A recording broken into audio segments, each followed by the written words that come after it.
Então, a primeira lição que nós temos de Daniel, nós vamos colocar aqui hoje, já é o começo do livro de Daniel. Eu queria convidar vocês a abrirem comigo a Bíblia em Daniel, capítulo 1, versículos 1 e 2. No terceiro ano do reinado de Jeoaquim, rei de Judá, Nabucodonosor, rei da Babilônia, veio a Jerusalém e a sitiou. O Senhor entregou nas mãos dele Jeoaquim, rei de Judá, e alguns dos utensílios da casa de Deus. Nabucodonosor levou esses utensílios para a terra de Sinar, para o templo do seu Deus, e os pôs na casa do tesouro do seu Deus. Tem um matemático do Reino Unido chamado John Lennox, que eu aprecio muito. Ele é um apologeta cristão que defende a existência de Deus, a seriedade da Bíblia, num ambiente completamente secularizado, que é o de Oxford, um dos maiores matemáticos do mundo. E ele escreveu um livro sobre teologia, um matemático falando de Bíblia. O nome do livro é Against the Flow, Contra a Correnteza. E ele faz algumas reflexões sobre o livro de Daniel. E me chamou a atenção alguns elementos que ele puxou já do início do livro aqui, que eu quero partilhar com vocês. Se você perceber, estou pensando com a mente de um matemático, o livro de Daniel ele tem já uma concatenação lógico-matemática de ideia que eu acho que deveria servir de motriz para a nossa interpretação do mundo, nossa interpretação da história, nossa interpretação da vida. Vejam como Daniel começa a história dele. Terceiro ano do reinado de Jeoaquim, rei de Judá, é história. Veio Nabucodonosor a Jerusalém. O Senhor entregou nas mãos dele a Jeoaquim. Soberania divina. Olha que Daniel não tem vergonha de falar, o Senhor entregou. Nós amenizamos, às vezes, até para as pessoas não entenderem mal, e falamos, não, Deus permitiu, e está certo, Deus permitiu. Mas, por um lado, não podemos colocar a entrega de Deus como um determinismo, como se Deus quisesse o mal. Isso é um extremo, é um erro. Deus não deseja o mal não faz parte dos planos de Deus. Deus não quer o mal. Esse extremo é uma heresia. Mas tem um outro extremo igualmente grave, que é quando nós acentuamos tanto o Senhor permitiu, como se fosse quase que um Deus assim, pacato diante de tudo que está acontecendo. Ele não faz nada, ele só permite. Até aquilo que Deus não desejou, quando acontece, está dentro da soberania de Deus. Ou seja, Deus não perde o controle da história. O que Daniel está querendo dizer quando coloca o Senhor entregou, e toda a linguagem bíblica, o Senhor fez, o Senhor permitiu, não é tornar Deus o responsável pelo mal, repito, mas é acentuar a soberania de Deus. Eu não entendo por que o câncer veio, eu não entendo por que eu fiquei desempregado, eu não entendo por que a aprovação bateu à minha porta, eu não entendo por que fizeram isso comigo, o Senhor permitiu. Lembra Jó? O Senhor deu, o Senhor tirou, louvado seja o Senhor. Acentuar a soberania de Deus na história. Segundo, o Senhor entregou nas mãos os utensílios da casa de Deus. Em segundo grau de importância na historiografia de Daniel está a preocupação com as coisas de Deus. Normalmente, quando nós vamos contar uma história onde nós também sofremos, nós começamos sempre pela primeira pessoa do singular. Olha, teve uma vez que eu trabalhava num escritório, pastor Luiz Mário, aí me mandaram embora. Eu fui injustiçado. Ah, mas eu estava sofrendo tanto naquele lugar. A gente sempre começa a contar a história da nossa vida a partir de nós mesmos. Temos que mudar isso. Eu aprendi com John Lennox, a partir da sua leitura da Bíblia, é claro. Em primeiro lugar, soberania de Deus. Eu não sei explicar por que isso aconteceu, eu não tenho explicação humana, mas se aconteceu, o Senhor permitiu. Soberania de Deus. Segundo lugar, do que aconteceu, estou mais preocupado com as coisas de Deus que foram atingidas. Daniel não preocupou primeiro com ele mesmo. Ele estava sofrendo, ele estava no cativeiro, mas a principal preocupação dele são com as coisas de Deus.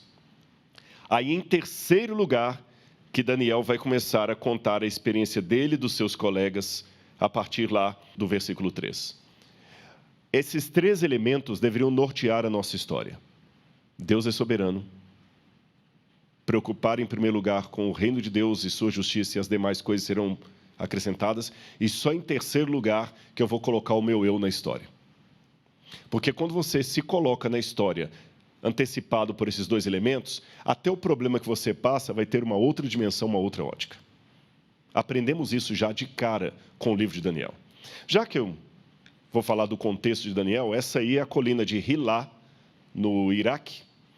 E Hilá é uma colina interessante porque, por muitos e muitos séculos, ninguém sabia onde estava a Babilônia. A Babilônia era considerada pelos céticos um mito, uma cidade que nunca existiu, como Atlântida. Alguns até dizem que a Atlântida pode ter existido. Até que os beduínos apontavam para a colina de Hilá e falavam: aqui é Il-Babil, em árabe, a colina de Babel, ou de Babilônia. Muita gente pensou, não pode ser. Até que alguns começaram a trabalhar com a hipótese se ali não estava mesmo uma antiga cidade. Isso aqui está duplicado porque assim que esses desenhos eram feitos, era mais barato você fazer um desenho do que tirar uma fotografia. Então, muitas pessoas às vezes faziam desenhos e alguns faziam uma técnica que o desenho parecia uma fotografia. Mas lá no fundo está Hilá ainda, com cabras, muitos beduínos. Agora, olha essa foto desse beduíno aí, tirada na década de 1930. Essa foto ilustra o que aconteceu em Hilá no século XIX, embora a foto seja de 1930. Um beduíno sentado à porta da casa dele, mas vocês conseguem perceber aqui. Vocês conseguem ver uns desenhos aqui embaixo? Dá para ver uns desenhos? Isso é escrita cuneiforme. O sujeito está sentado sobre tijolos de milênios, com escrita cuneiforme, o estilo de escrita da Babilônia. Até que, como isso era uma prática recorrente entre os beduínos, fazer casas com esses tijolos, alguém perguntou: de onde vocês estão tirando esses tijolos? Lá de Hilá, de Babilônia. Até que, finalmente, Robert Koldewey, um alemão, resolveu escavar a colina de Hilá. E ele encontrou ali as ruínas da cidade de Babilônia. Ele começou a escavar Hilá em 1898 e gastou 14 anos para escavar a Babilônia. Só encontrou pedras e monturo de pedras. Isso coincide com a profecia de Isaías, capítulo 13, verso 19, que eu quero ler com vocês. Babilônia, a joia dos reinos, glória e orgulho dos caldeus, será como Sodoma e Gomorra quando Deus as destruiu. Está vendo o cumprimento da profecia? A profecia está de um lado, o cumprimento está do outro. Agora, para vocês e para mim é muito fácil crer na Bíblia assim, porque a gente está vendo a história a posteriori. Agora é fácil ser um apologeta e falar que olha como é que a palavra de Deus é precisa. Profecia, cumprimento. Só que quando Isaías escreveu isso aqui, irmãos, não era tão simples assim. Isaías terminou seu ministério por volta de 689 a.C., aproximadamente. Nessa época, a Babilônia era um lugar assim proeminente, estava crescendo, rico, mas não era aquela potência mundial. Babilônia era uma província da Assíria. Só que depois que Isaías morreu, essa profecia de Isaías continuou sendo lida pelos judeus em Judá por muitas décadas, até na época do profeta Daniel. Só que quando Daniel leu essa profecia de Isaías e os judeus da sua época, essa profecia era tão absurda, tão fora de lógica, que era como se eu dissesse que, em breve, os Estados Unidos virarão como Sodoma e Gomorra, e americanos implorarão para morar na Etiópia. Se eu falar isso aqui, todo mundo vai rir da minha cara. Não faz sentido nenhum. A próxima potência mundial vai ser a Etiópia. Imagina se eu falo isso aqui. Falo assim, Rodrigo está precisando de remédio. Porque quando Daniel viveu, a Babilônia só estava crescendo, crescendo, crescendo cada vez mais. Ou seja, você tinha que ter muita fé para acreditar que Isaías estava falando uma verdade e não uma besteira. Esse aqui é uma pedra, é uma fotografia original de Nabucodonosor. Aqui de um lado eu tenho a pedra original, mas como ela está bastante gasta, vocês conseguem ver a silhueta de um homem ali?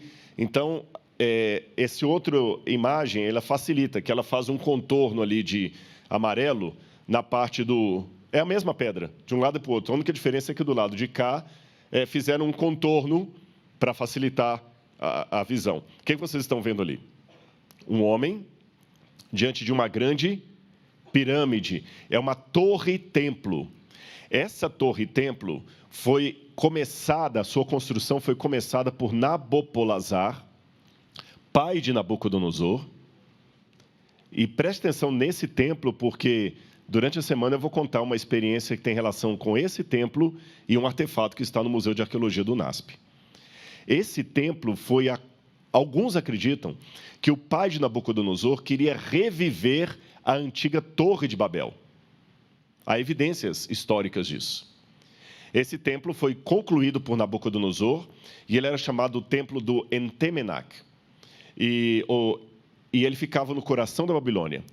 Ele está ali, estão vendo uma pirâmide ali? Olha, aqui é o rio Eufrates, passando pela Babilônia, e lá aquela torrezinha, parece até aquelas torres do Peru, né, de Machu Picchu, ali era o templo do Entemenac. Aquele complexo era do deus Marduk, deus principal da Babilônia. Durante a semana eu vou voltar a falar de Marduk. O Marduk, na época, gente, era o deus mais badalado, era o deus mais famoso.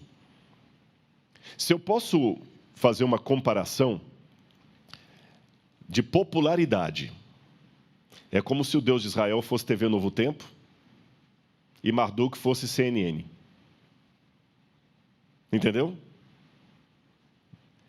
Por que eu estou trazendo esse contexto? Porque a gente lê a Bíblia assim, às vezes não passa pela cabeça da gente e que em contexto o profeta viveu, as lutas que ele tinha que passar para firmar a fé dele. Vou mostrar para vocês o que reduziu o templo do Entemenac hoje. Estão vendo uma seta branca ali?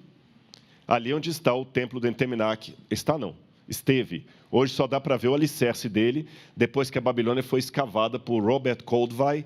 Ali é uma foto de drone das ruínas da Babilônia. O templo está lá. Encontraram também ali estátuas de leões representando a Babilônia. O que me chama a atenção é que esses leões que representam a Babilônia, eles têm asas. Estão percebendo as asas aqui no peito? Lembra Daniel capítulo 7, que Daniel vê o símbolo da Babilônia, um leão com asas.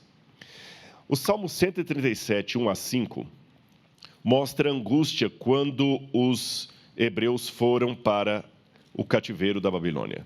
Salmo 137, 1 a 5. Eu imagino Daniel passando por essa experiência.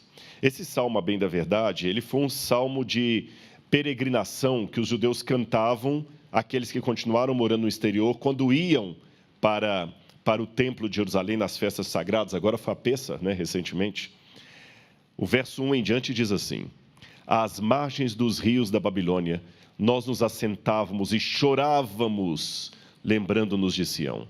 Nos salgueiros que lá havia, pendurávamos as nossas harpas, pois aqueles que nos levaram cativos nos pediam canções, e os nossos opressores queriam que fôssemos alegres, dizendo: cantem para nós um cântico de Sião. Mas como poderia entoar um cântico ao Senhor em terra santa, em terra estranha? Se eu me esquecer de você, ó Jerusalém, que a minha mão direita se resseque.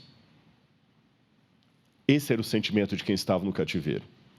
Esse era o sentimento de todos que estavam lá. E aquela minoria que sobrou em Jerusalém, porque ficou uma parte lá em Judá, ora, aqueles repetiam as lamentações de Jeremias. Lamentações 1, 1 a 3.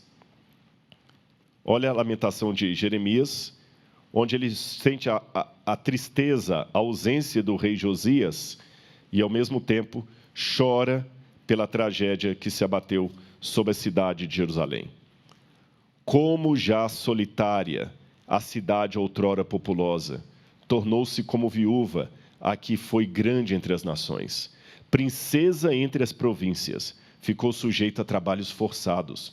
Chora amargamente de noite e as lágrimas lhe correm pelo rosto. Entre todos os seus amantes, não tem quem a console. Todos os seus amigos a traíram, tornaram-se e os seus inimigos. Judá foi levado ao exílio. Afligido e sob servidão, agora habita entre as nações sem encontrar descanso. E entre esses que foram sem encontrar descanso, estava também o profeta Daniel. Uma coisa me chocou bastante quando eu tive aula na Andrews com o professor Jacques Ducan. E esse pensamento que ele expôs em sala de aula, depois ele publicou no livro dele, Segredos de Daniel. Segredos de Daniel.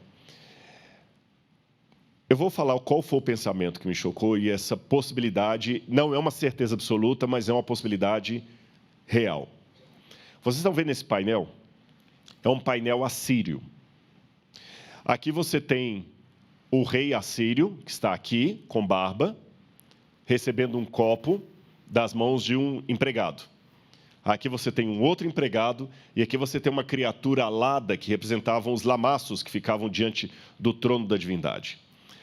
Você percebe uma diferença gritante entre o rosto do lamaço, o rosto do rei e o rosto dos dois servos. Qual a diferença? Eles não têm barbas. Além de não terem barbas, o rosto dos servos tem uma bochecha mais inchada, como se fosse um rosto infantil. E a inscrição chama esses servos de eunucos. E os estudiosos acreditam que, na Assíria, eles castravam os jovens que eram levados para trabalhar na corte do rei. Os babilônios que vieram depois copiaram o modelo assírio de castrar jovens que iam trabalhar na corte. E os persas também fizeram a mesma coisa. Por que faziam isso? Porque o rei queria que trabalhasse para ele, junto aos seus aposentos reais, jovens de bom trato, finos, por exemplo. Alguém para ser copeiro do rei, para experimentar o vinho do rei, tem que ser um sommelier. Eu não serviria, porque o único vinho que eu conheço é da Superbom e da Campino. A propaganda, né? Mas eu prefiro Superbom, viu, pastor? Vou ficar tranquilo. Amém? Agora imaginem um jovem que entende de vários tipos de vinho, ele experimenta, esse vinho está passado, não está bom. Não precisa do rei experimentar um vinho ruim. É como se fosse alguém para trabalhar no palácio do rei da Inglaterra. Só alguém muito fino para saber como deve ser o nó da gravata que o rei Charles vai usar. Como é que deve ser o passar do ferro, aquele cerimonial todo. Então, tem que ser alguém da elite real que tem que ser escravizado. Só que se eu coloco alguém da elite real para estar lá com o rei, geralmente são pessoas bonitas, bem tratadas. Pode ser que aquele escravo vá fazer filho na filha do rei ou na esposa do rei. Então, para prevenir isso, castravam esses jovens. Além de evitar qualquer adultério na casa real, isso também evitava que ele reclamasse de volta a coroa, porque um rei castrado não tinha moral para voltar ao trono. Todo mundo ganhava com isso.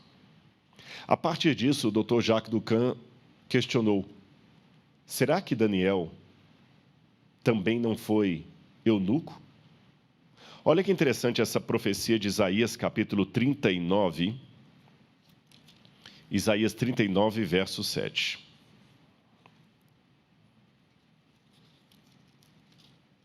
Isaías 39, verso 7. Olha a profecia sobre a Babilônia. Alguns dos seus próprios filhos gerados por você serão levados para que sejam eunucos no palácio do rei da Babilônia. E chama minha atenção, como eu falei, é uma hipótese, nós não podemos provar isso, é uma hipótese, que Daniel não teve família. Por que deduzimos que Daniel não teve família? Porque quando Daniel é jogado na cova dos leões e os seus companheiros são jogados na fornalha ardente, normalmente, nesse tipo de julgamento, você jogava o homem, a mulher e os filhos juntos. E na fornalha ardente, foram jogados só os 3 companheiros de Daniel. Na cova dos leões, foi só Daniel. Tanto é que quando foram jogar depois os inimigos de Daniel, a Bíblia fala que jogaram eles com suas esposas e seus filhos. E Daniel estava sozinho. Então, provavelmente, ele não tinha esposa e filhos. Além disso, quem cuidava de Daniel?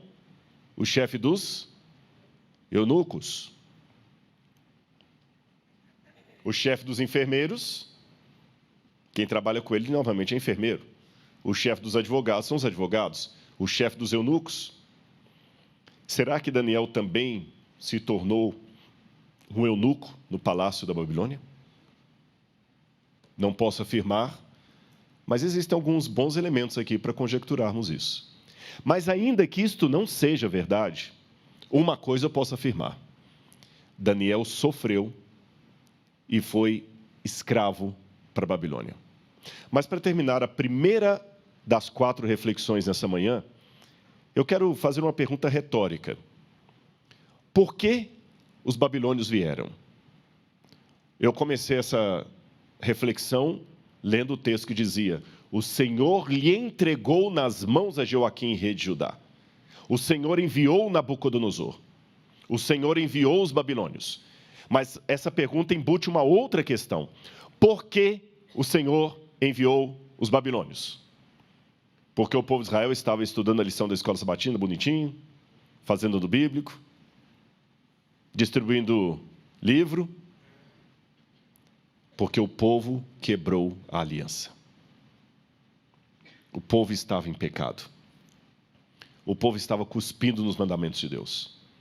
O povo estava dando vergonha a Deus e aos anjos. Dava vergonha de falar que você era judeu naquela época, porque eles não estavam honrando o Deus de Israel, o Deus de Abraão, de Isaac e de Jacó. Daniel estava desonrando a Deus? Eu quero a resposta de vocês. Daniel quebrou a aliança? Daniel estava sendo covarde espiritualmente? Mas ele foi para o cativeiro. Até que ponto estou disposto a permanecer no meio do povo de Deus? Eu vou ficar, mesmo sendo fiel, eu continuarei em meio ao povo infiel, mesmo que isso me custe o exílio, ou eu vou sair desse povo e fazer um movimento dissidente, porque, sabe, eu não tem mais lugar para mim lá dentro. Esses dias eu encontrei com um ex-adventista que ele falou assim: não, eu quero que meu filho vá para a igreja, mas eu não vou, porque a gente vê coisa errada demais dentro das igrejas. Eu não quero mais, a gente vê muita coisa errada lá. Com todo o respeito, eu não sou um alienado, todas as igrejas têm problemas. Somos seres humanos. Mas quando você fala, lá não tem espaço para mim porque tem erro demais, você está querendo dizer que você está numa categoria superior.